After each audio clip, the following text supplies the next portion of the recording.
Hindi ka ba nakakaintindi sa salitang layuan mo ko? Marvin, maawa ka naman sa akin, no? Tulungan mo na ako. Alamin mo lang kung sino yung pumatay sa akin.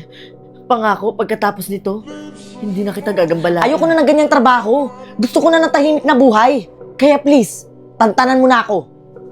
Sige, sasabihin ko sa lahat ng mga kaluluwa na nakakasalamuha ko na nakakakita ka para gambalain ka nila. Ano? Pumili ka. Sila o ako? Marvin! Iilan lang yung naaalala ko noon eh. New Year's Eve. New Year's Eve. Kasama ni Papa yung boss niya, yung kanselor, tsaka yung 3 guard, yung bahay madilim. Madilim. Nagiinuman sila. Tapos pagkatapos nun, may pumasok sa kwarto ko. Hindi ko nakita kasi madilim. Pagkatapos nun, doon niya na ako ginahasa at pinatay.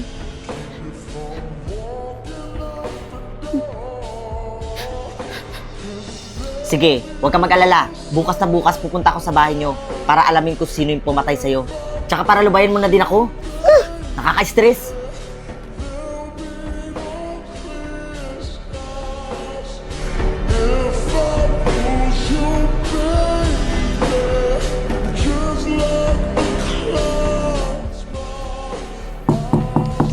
Ikaw na naman? Pangatlong balik mo na yan ah. 2 years nang patay yung anak ko. Nananahimik na siya. Tapos ikaw hindi? Pwede bang tumigil ka na? Dahil wala ka namang makukuhang sagot sa akin eh. Alam niyo po, totoo yung sinasabi nila na walang sekretong hindi napupunya. At alam ko po na may alam kayo sa ikinamatay ng anak nyo. Kaya kung ako sa inyo, magsalita na po kayo. Tulungan niyo po yung anak nyo na makamit ang hustisya. Ang kulit mo. Hindi ako magsasalita. Kaya umuwi ka na. Sige, pumasok ka. Ibibigay ko yung mga impormasyong gusto mong malaman. Dito ang kwarto ng anak ko at dito naganap ang krimen. Ngayon na lang ulit namin binuksan to para lang sa'yo. Pero di namin to pinakailaman mula nun.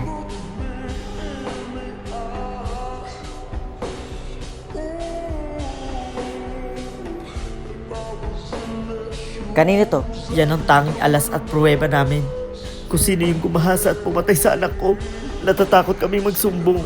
Dahil mamamatay kaming lahat pag nangyari yun.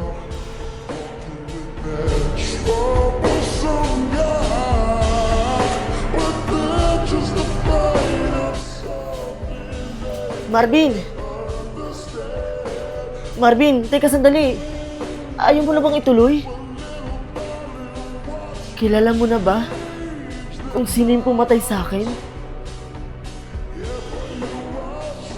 Bukas na bukas may hustisya ka na.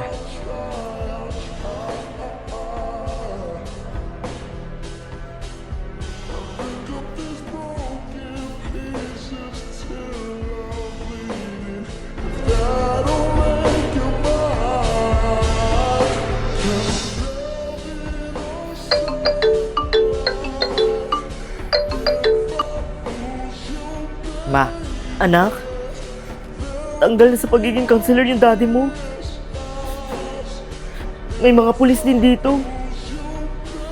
Nang-rape daw yung daddy mo, kaya kailangan ikulong. Hayaan nyo na si Daddy, ma. Dahil ginagawa niya rin pala sa iba Yung ginagawa niya sa kapatid kong babae. Ano? Ginawa niya din sa kapatid mo yun?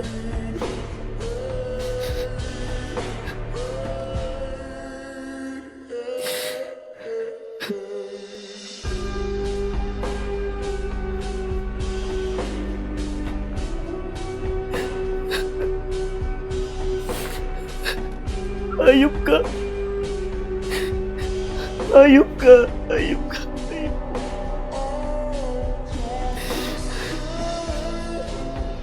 Anak, tulungan niyo ako. Ayoko dito, anak.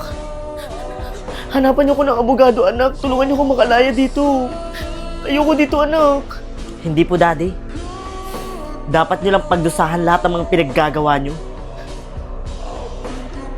Anak, sorry. Hindi ko sinasadya.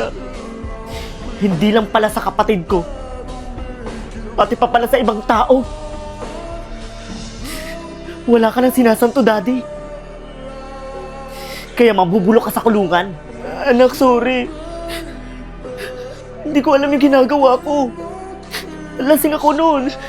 Lasing ako, anak. Kapag lasing ako, hindi ko alam yung ginagawa ko, anak. Wala akong maalala. Paniwalaan mo naman ako, anak. Anong klaseng tatay ka? Anak, paniwalaan mo naman ako. Kapag lasing ako, anak, hindi ko alam yung ginagawa ko. Kailangan mo mabulok sa kulungan. Anak, patawarin mo ako sa nagawa ko. Patawarin mo ako. Anak, kaya mo ba akong matiis na maghirap dito? Ako yung tatay mo. Ako yung daddy mo, anak. Wala akong amang demonyo. Anak!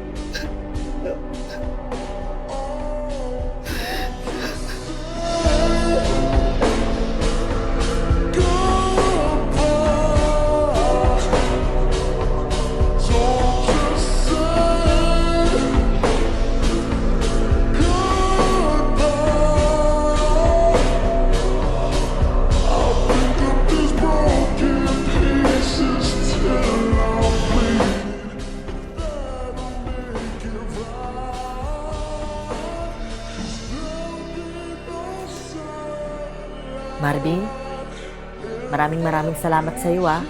Kasi kung di dahil sa iyo, hindi mabibigyan ng hustisya yung pagkamatay ko. Ako nga dapat ang mag-sorry sa iyo eh.